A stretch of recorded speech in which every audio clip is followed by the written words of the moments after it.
Hey, my friends. Hello. Merry Christmas. I want to just come on real quick. This is going to be a super quick one. I know. Could it be possible that I have a super quick video? Could it be possible that I talk quickly? What? But I will. I promise you I'll keep this one quick because you're all out there celebrating. Those of you who are celebrating Christmas, you might be out with family or friends or having a great time. I hope that every single one of you that's celebrating Christmas is really just feeling peace, love, joy, and enjoying yourselves and just really getting into being present, being in the moment and having fun.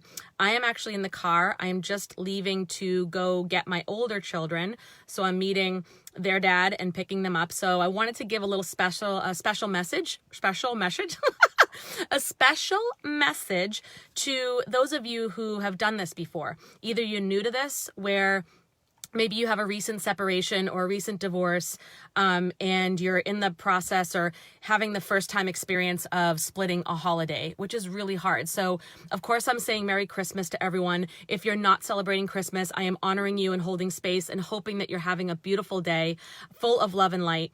But I also wanted to I know this can be such a tough day. It can be a beautiful, awesome, amazing day. You know, Christmas, it can be a blast, but then it's hard for some who have situations that are really high emotionally charged or can bring up a lot of triggers, right? For empaths, I've talked about this already, where this is a day where boundaries can be pushed, where you hang out with family or friends and you're tempted to go back to old patterns, right? So it can trigger your inner child wounds for sure. So hang in there, my empaths. Really today, practice putting up your boundaries. If you have to walk away, if you have to leave the room, if you have to just say, you know, with grace and integrity, of course, but firmly, you know what I mean? You can say something with grace without being super confrontational or aggressive, but still hold a firm boundary with a big heart and just say, I really can't engage in this conversation right now. I can feel that it's just, I'm feeling not so good about it, but I'm totally I'm totally fine with either changing the subject, or I'm just going to take a little walk and I'll come back and we can talk, a little later. Or if you just don't want to go somewhere, you have the right to say no if you need space, if your energy feels like it's low, or you feel like you're just having a day where it may be a very vulnerable day. You have a right to say no if you don't want, or you have a right to, like I said, take a break, take a walk if things are getting overwhelming. You have a right to say, I don't need to talk about this subject. You have a right to be firm and be totally honest and upfront about your life choices, about your opinions, your thoughts, your hopes and dreams and life choices, and you don't have to defend them to anybody. And if people give you shit about it, you have a right to say, hey, you know what, that's not cool. You are my family, you're my friends, we love each other, and I would just love your support. Okay. And if you feel like you can't give me your support, then let's just not even go there and talk about it. Does that sound cool?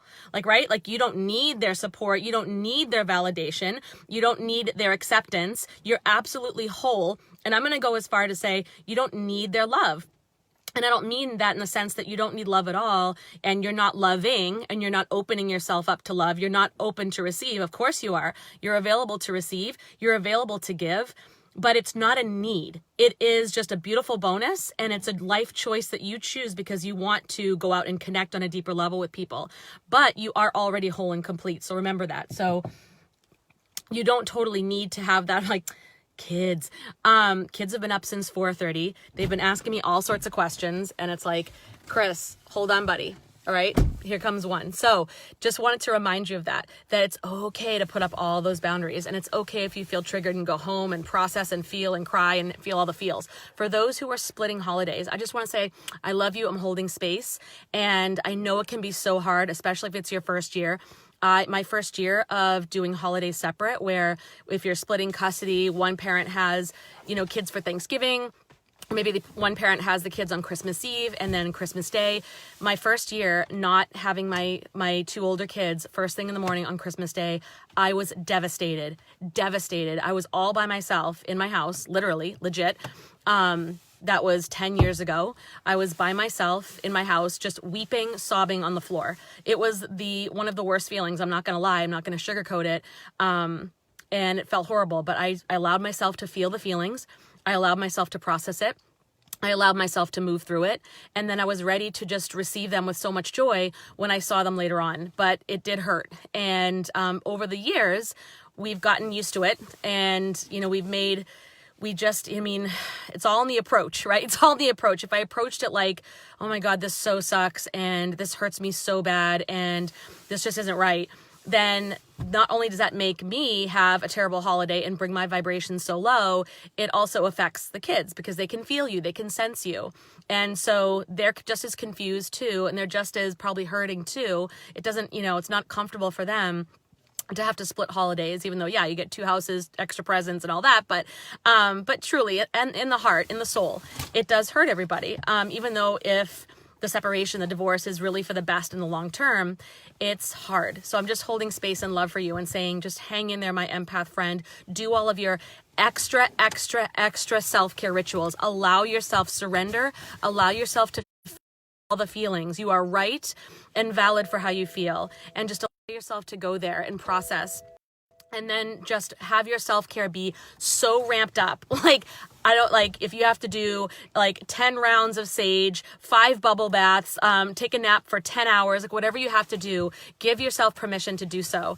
And just so that you can be available again to receive the spirit of the holiday, to receive love from not only yourself, but your loved ones as well, and receive the joy that really is yours whenever you feel like, another child, that is yours to receive whenever you choose to, right? Whenever you choose to. It's up to you. All right. I love you guys. Everybody's crowding around the car. It's time to go. So I just want to say Merry Christmas, Happy Holidays, whatever you're doing today. Love you so much. So happy that you guys are here with me and hang out with me here and give me your time and your support and love. And big things are coming. Big things are coming in 2020 for all of us. So let's get ready. Let's buckle up. And I love you guys. Bye.